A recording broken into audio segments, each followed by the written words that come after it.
we're going to welcome in Tom Canterbury. He is the play-by-play broadcaster for Alabama softball on Learfield IMG College.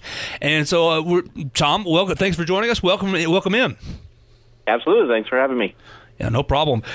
We just wanted to kind of welcome you in because of the crazy week that it was. We'll just start right here. What was your reaction to the news as it broke? Kind of walk us through it step by step, because the news was slowly progressing that they canceled the NCAA tournament, or they canceled the SEC tournament, and then the NCAA tournament, and then boom, all of spring sports are canceled. Yeah, it was weird how and the whole thing. This has been the most surreal situation in history, basically, and it's weird how fast it all went. It went from within about an 18-hour period. It went from we're going to play with no fans to this weekend is canceled to the season is canceled.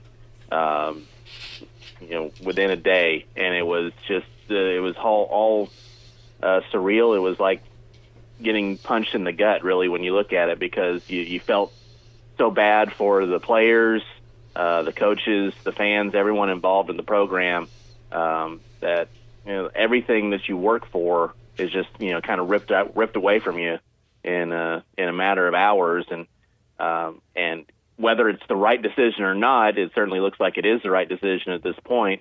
It can still be the right decision and still suck. And that's basically the way that you're looking at it, and you feel so bad for everyone involved, like I said.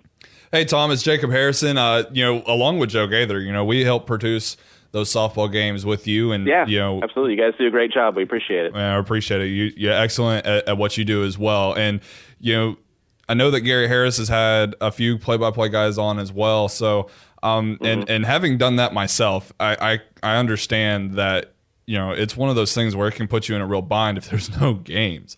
How is this affecting you moving forward, trying to just find something to do now that play-by-play really isn't an option?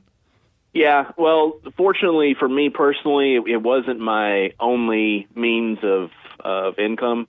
So I do have a regular full-time job, so then that is still going. So it is a hardship, because that it was a good source of income, but it wasn't my only one. So I'm not in a situation I know some other guys are in right now, where if you're in a gig economy like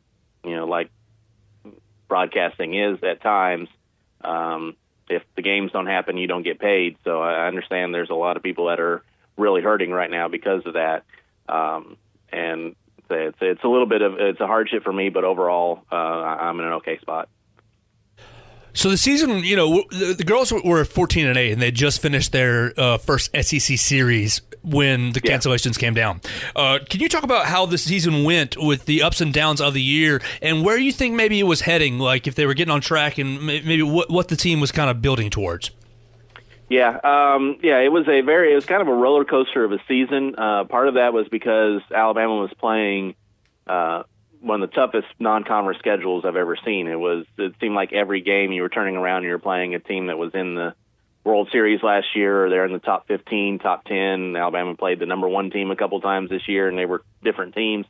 And you saw some difficulties with that, and you saw some positives. You saw Alabama in Clearwater had a 8-0 run rule victory over the number one team in the nation, Washington. They beat a very good USF team down there. They had great matchups with Arizona and Florida State and UCLA, but unfortunately you lost some of those games, and you lost some of those games because you gave up runs in the seventh inning, which was kind of a surprise. The main strength of this team was the pitching staff, and the pitching staff was taking a little bit longer to kind of round into shape. They were giving up some runs in different times that you were not expecting. So it was a little bit of a product of the schedule, and the team went from being a very veteran, deep team to a very young, thin team quickly because of a couple of key injuries to senior Claire Jenkins before the season started, and to senior Alyssa Brown before the first weekend. And she was rounding to where she was probably going to be able to come back hopefully this week, if not next week, from a broken hand, which really would have helped the lineup all the way up and down. So that there was a lot of you had a lot of adversity because of that, and playing the tough schedule you were playing. But then you looked at what they did in the last weekend against Arkansas, won that series 2 out of 3, lost game 1-0 when 2 All-American pitchers were going. You had Montana Fouts going for Alabama and Autumn Storms going for Arkansas, and Storms kind of, I guess you could say, outdueled Fouts, but it was a 1-0 loss, and they gave up a run in the 7th inning. But then Alabama came back and got 2 run rule victories over Arkansas, including the Sunday run rule victory over Storms, who started that game again on Sunday. So, when you look at it, I think you could really see that Alabama was kind of finding their way and was kind of geared to make a really good run. This past weekend, it would have been a big matchup because it was a T-Town showdown. You had a team in Texas coming in, which was going to be, I think, number 2 in the country coming in. You had a couple of games against them. If you were to split those or maybe win both of those games, I think you really would have set yourself up to have a launching pad for the rest of the season.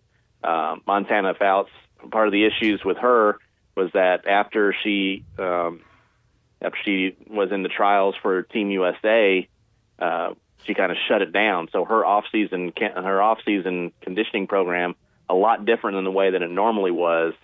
So you could see her kind of rounding into her normal self too. So I think she was going to be primed to be ready to go in April and May when the games really, really counted, and then going into the postseason. So that's the most the most frustrating and saddest part of this is that I really think Alabama was rounding in to make a good run to defending their SEC championship. We're talking to Tom Canterbury here on Inside the Locker Room, play-by-play for Alabama softball for IMG Learfield IMG College. Let me get that right. Tom, so there's a lot of unknowns with this question I'm about to ask you. But okay. The SEC, or the NCAA, I should say, is not expected to allow winter sports seniors another season. That hasn't been fully determined for the spring team. So how would that affect this team if those seniors are allowed to come back or if they're not allowed to come back? Yeah, that's with so many things, there's so many unknowns at this point. But the thing about softball especially, and a lot of these spring sports are kind of going along the same way, is that virtually all of these players are not going to be making a living doing the sport that they're playing right now. So even if they are granted that extra year of eligibility, will they be able to take advantage of it? Because that means you'll have to change, either go to grad school if you weren't planning on going to it, change a major, just stay in school for an extra year. And if you already had a job or a internship or something lined up, you might not be able to delay that for an extra year. So I don't know how that will play with each individual player on Alabama's team, but I know that's something that you're going to have to look at. So you can't just say, well, they'll get an extra year and everything will be fine, because not everyone's going to be able to take advantage of that extra year, I don't think. But if they do, and this senior class is able to come back next year with the freshmen that are coming in, because there's going to have to be a whole lot of different changes made as far as scholarship limitations, roster sizes, things like that. That's going to be something the NCAA is going to have to take a look into, and definitely have to change some things up. But if they're able to come back, there's an opportunity for Alabama to have an absolute monster team next year, with the freshmen that are coming in. Combine them with an extra year for Bailey Hempill, Alyssa Brown, Taylor Clark, Sarah Cornell. You could have a 5-6 person pitching staff on this team next year. You can have there's another. I'm not 100% sure if I'm able to talk about the people that are coming in specifically, right. But there is a power hitter that is coming in that would, if her and Bailey Hempill are both in the same lineup next year, that's going to be a very scary lineup for anyone to face up and down. So, and then Claire Jenkins coming back to re-solidify an infield where you can move Skylar Wallace back over to second, and then you could have, Savannah Woodard coming off the bench would be a very scary pinch hitter. After having a kind of a year of seasoning to start things off for her, an extra year and I think you'd have to give an extra year to pretty much everybody, not just the seniors. So it kind of has a lasting effect for 3 or 4 more seasons if everyone just gets an extra year of eligibility, saying that everyone gets a red shirt for 2020.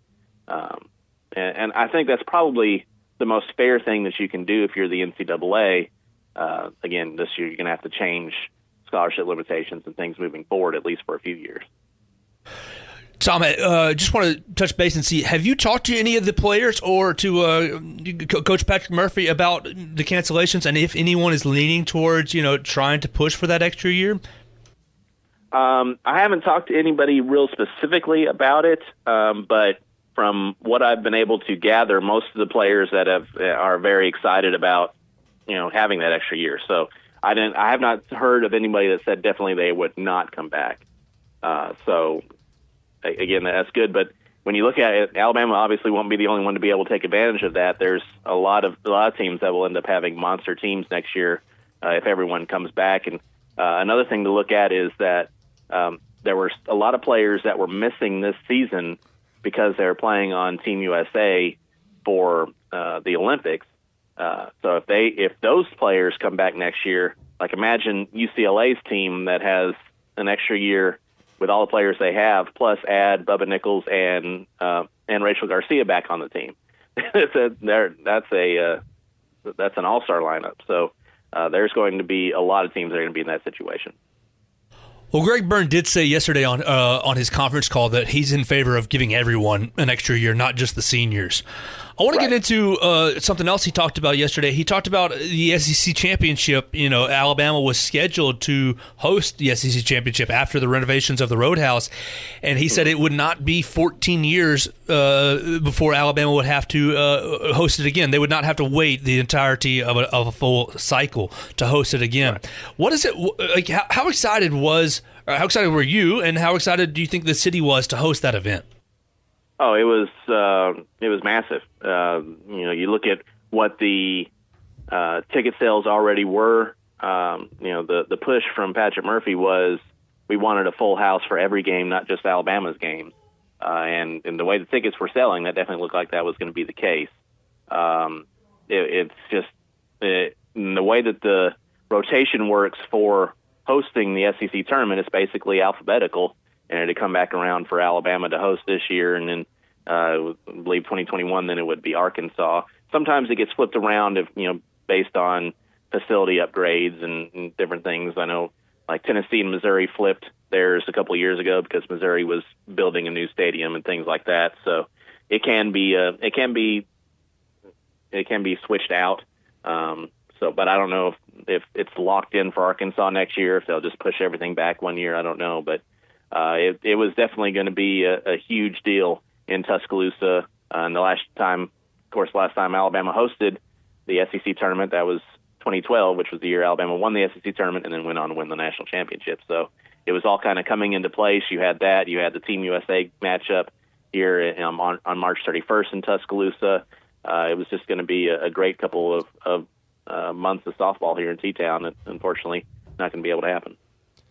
All right, Tom, man, we really appreciate you coming in and speaking with us here today, man. It kind of sucks that we're not going to have any softball for at least another year, man. But hopefully things will turn around soon, and we'll at least get some football in this season as well. So, man, thanks again, and have a great rest of your day, man. Awesome, man. Thanks you guys too.